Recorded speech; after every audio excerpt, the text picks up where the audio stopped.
Welcome to this lecture on the concept of functional dependence. It is one of the things that can be discussed in the context of Jacobians.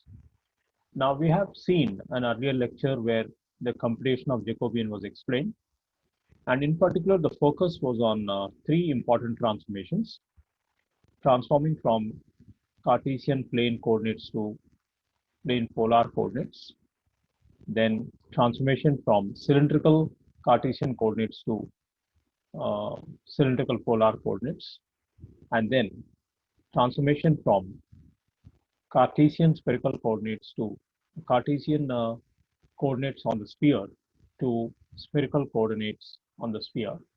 All of them are the commonly used transformations in the computation of certain double and triple integrals. But there arises a situation where sometimes the Jacobian vanishes. So in such a case, there's a very important observation that let us say we have two variables u and v in terms of x and y, and the Jacobian of u and v with respect to x and y vanishes. Then it can be found that u and v can be connected by means of a relation that does not include x and y. Likewise, when we have u, v, and w in terms of x, y, z, and that Jacobian vanishes, then u, v, and w can be connected mathematically. So today's lecture on functional dependence will focus on such issues. Now to explain, let us take the first example where u and v are functions of x and y, given as u is equal to x plus y by x minus y and v is equal to xy by x minus y whole squared. And we would like to check whether u and v are functionally related or not. And if so, what is the relation between them? Remember, the Jacobian should be 0 in order to confirm that u and v are functionally related. So starting with u and v, we find out their partial derivatives, dou u by dou x, dou u by dou y, dou v by dou x, dou v by dou y, and plug in into the Jacobian format, and we can find that the Jacobian vanishes. So the variables u and y, u and v are functionally related. And using school mathematics, we can easily find that relation using algebraic identities. Let us go to the second problem, where we have another straightforward example. Again, u and v are functions of x and y, given by u is equal to x plus y by 1 minus xy, v is equal to tan inverse x plus tan inverse y. So let's find the Jacobian of this. Expecting that your partial differentiation skills are good, we find out dou u by dou x, dou u by dou y, then dou v by dou x and dou v by dou y. Those are straightforward because the derivative of tan inverse x is 1 by 1 plus x squared, and derivative of tan inverse y is 1 by 1 plus y squared.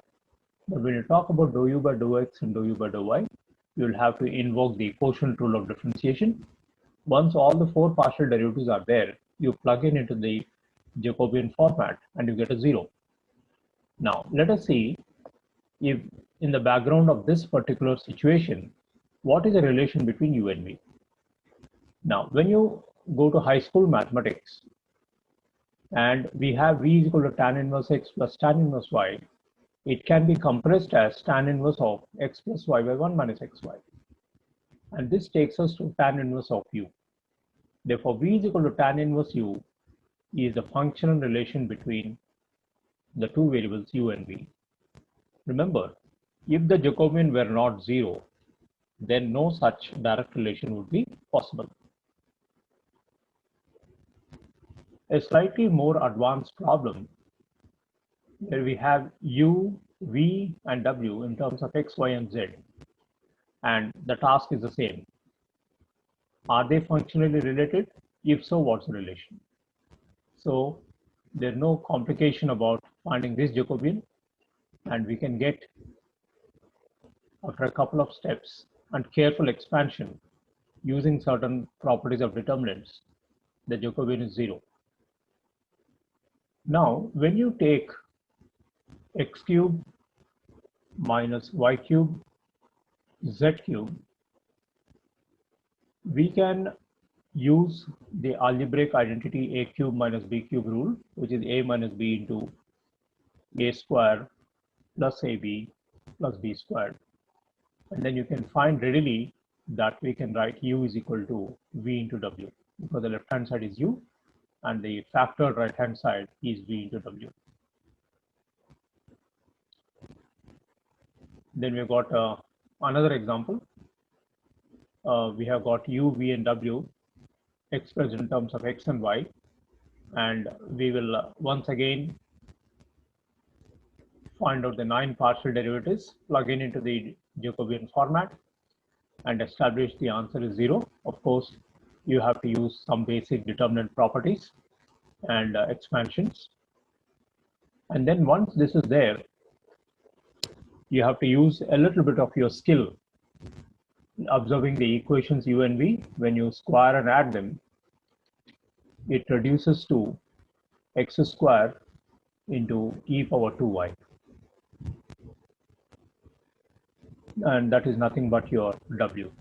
So therefore, u square plus v square is equal to w becomes a functional relation. So this is more of a skill-based exercise.